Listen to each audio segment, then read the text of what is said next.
రోతరాతలు మొదలుపెట్టినారు నిన్న ఇవాళ. ఏ పోలీస్ అధికారి చెప్పిండు మీకు? ఎవరి పేరు ఏందో చెప్పినట్టు? ఏం జర్నలిజం అనాలి మన దీన్ని? నిజమే, నీ ఆయుధంతో నీ ఇష్టం వచ్చినట్టుగా నరికేస్తున్నావు మమ్మల్ని. పెడదాం చర్చ ఎక్కడైనా, మేము సిద్ధంగా ఉన్నాం.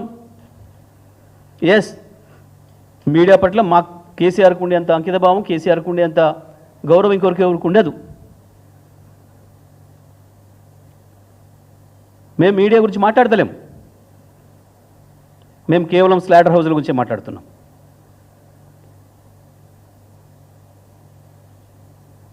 మీడియా పేరు చెప్పి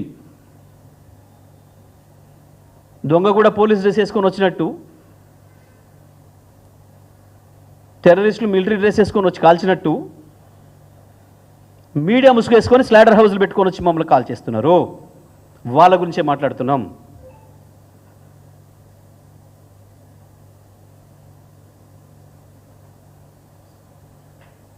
చాలా నీతి సూత్రాలు మాట్లాడుతున్నారు. ఒక్కడొక్కడు ఎక్కడి నీతులు చెప్తున్నారు. అబ్బా అబ్బా అబ్బా అబ్బా, హరిశ్చంద్రులకు అన్నలైనరు, రాముల వారికి అన్నలైనరు ఒకడొక్కడు. మీ భాగవతాలు, మీ సక్కదనాలు, మీడియా పట్ల మీకున్న గౌరవాలు ఏమని తగలబెట్టించారు డక్కన్ క్రానికల్ ఆఫీస్ని? నిన్న నీతి సూత్రాలు వల్లించటానే కదా డక్కన్ క్రానికల్ ఆఫీస్ని తగలబెట్టించింది. ఎందుకు ఆంధ్రప్రదేశ్లో ఇవాళ ఇంకా దాడులు జరుగుతున్నాయి? ఒక ఛానల్ని మొత్తమే నిషేధం పెట్టి రాణిస్తలేరు నీతుల నాయుడు గారు. 2 నిమిషాల్లోనే తెలిసింది నీకు. ఇక్కడ పూర్తి కాకముందే, మా పిల్లల నిరసన పూర్తి కాకముందే తెలిసేసింది నీకు సమాచారము. ఎట్లా తెలిసింది? నీది కాబట్టి, జరుగుతున్నదంతా నీది కాబట్టి, నీ నీడలో నడుస్తుంది కాబట్టి, నీ డైరెక్షన్లో, నీ కన్సర్న్లో నడుస్తుంది కాబట్టి తెలిసింది ఆ నిమిషంలో. మా తెలంగాణలో చాలా జరిగినాయి దాడులు, మరి మా వాళ్ళ మీద తెలవలేదు. ఎక్కడి నీతులు? అది క్రానికల్, దక్కన్ క్రానికల్ మీద నీ కండవ కప్పుకొని చేసిన దాడి. లెస్ నీతులు ఎందుకు? ఆయన ఎవరో పవన్ కళ్యాణ్ అట, పాపం వారు నీతులు చెప్తారు. ఇక బీజేపీ వాళ్ళు పాపం వాళ్ళైతే ఇంకా హంతకుడే మళ్ళీ సావుకాడికి వచ్చి ఏడ్చినట్టుంటే వాళ్ళ ముచ్చట.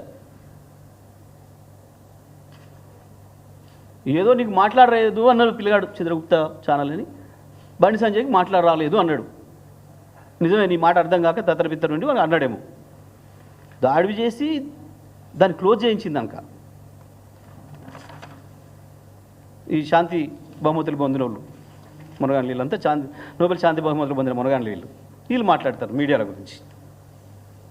ఒక్కడొక్కడు యాడికి పోయి మీ భాగవతాలు అన్నీ అట్టే ఉంటాయి, రికార్డ్ అయి ఉంటాయి ప్రతిదీ కూడా, ఏ ఒక్కటి పోదు.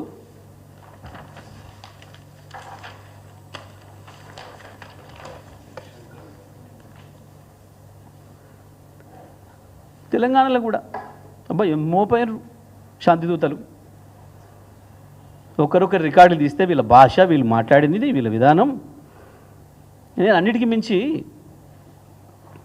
సాక్షాత్తు అసెంబ్లీలోనే రేవంత్ రెడ్డి గారు చాలా అద్భుతంగా మీడియా మిత్రుల గురించి, నా ఫోన్ ఉందా పంపిస్తావా, మీ దగ్గర ఉందా, ఏం అద్భుతమైన ఉపన్యాసం ఇచ్చాడు. మీడియా మీద అంత ప్రేమను కనబరుస్తూ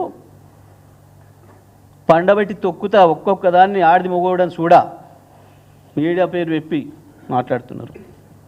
రాసుకోండి, ఎండలో పెట్టుకోండి మైకులు. ఏం మాట్లాడినారు రేవంత్ రెడ్డి భాష? మేము అవి మాట్లాడతలేమే, మేము అట్లా అనలేదే ఎవరిని. మేము మీడియా మిత్రులు ఎప్పుడు భయపెట్టలేదే. ఇవాళ దేశంలో అప్రకటిత ఎమర్జెన్సీ కొనసాగిస్తున్నావు. ఒక్క మీడియా రాయదు. ఏది కొట్టుకుపోయిన బ్రిడ్జ్ల గురించి ద గ్రేట్ మోడీ గారు ప్రారంభించిన తెల్లవారే కూలిన బ్రిడ్జ్ల గురించి, వారు ప్రారంభించిన ఎయిర్పోర్టులు తెల్లాడరికే కొట్టుకపోతుంటే గాల్లే, వారు ప్రారంభించిన ఎయిర్పోర్ట్లలో విమానాలు వేస్తే ఏమనుకుంటే టాప్లే కొట్టుకుపోతున్నాయి. ఆ బీజేపీ నాయకులు మాట్లాడుతుంటే కాళేశ్వరం గురించి. పాపం పాత రైల్వే స్టేషన్ బాగు చేసి మళ్ళీ ప్రారంభం చేసి అది నిలబడలే. గ్రేట్. ఇవాళ కింద పెట్టుకునే పైకి తీసుకొచ్చేవాడిని మూచుకుంటున్నా పెడితే వాడి కూతలు పూస్తే వాటికి వివరించే ఓపిక తీరిక నాకు లేదు. అట్లాంటి లబ్బుడు నా కొడుకులకు నేను సమాధానం చెప్పను. తన అమ్మ మొగుని ఇంట్లోనే అన్ని తెచ్చి చూపించుకోమని చెప్పు టీవీలో వేసుకో, నాకు ఏం అభ్యంతరం లేదు. లోపల నా కొడుకులు ఛానళ్ళు ఉన్నాయి కదా అని అడ్డగోలు చేస్తే చూసుకుంటూ ఊకుంటా అంటూరు. పండబెట్టి తొక్కి పేగులు తీస్తే గాడిద కొడుకులు నొక్కనొక్కని వాడి మైక్ వాడిని కింద పెట్టుకుని పైకి తీసుకొచ్చేవాడిని మూచుకుంటల్లో పెడితే వాడి కూతలు పూస్తే వాటికి వివరించే ఓపిక తీరిక నాకు లేదు. అట్లాంటి లబ్బుడు నా కొడుకులకు నేను సమాధానం చెప్పను. తన అమ్మ మొగుని ఇంట్లోనే అన్ని తెచ్చి చూపించుకోమని చెప్పు టీవీలో వేసుకో, నాకు ఏం అభ్యంతరం లేదు. లోపల నా కొడుకులు ఛానళ్ళు ఉన్నాయి కదా అని అడ్డగోలు చేస్తే చూసుకుంటూ ఊకుంటా అంటూరు. ఇంత గొప్ప ప్రజాస్వామికవాదులు, ఇంత గొప్ప మీడియా ప్రేమికులు, ఇవన్నీ వారందరి వారి దోస్తుల బాగోతాలు వీరట.